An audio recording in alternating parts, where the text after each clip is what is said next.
சொந்தமம்மா வாழ்விருக்கும் நாள் வரைக்கும் தஞ்சமுந்தன் நெஞ்சமம்மா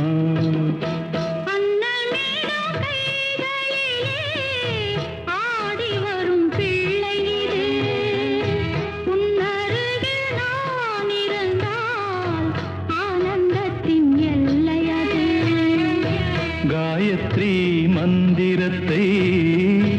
உச்சரிக்கும் பக்தனம்மா கேட்கும் வரம் கிடைக்கும் வரை கண்ணுறக்கம் மறந்ததம்மா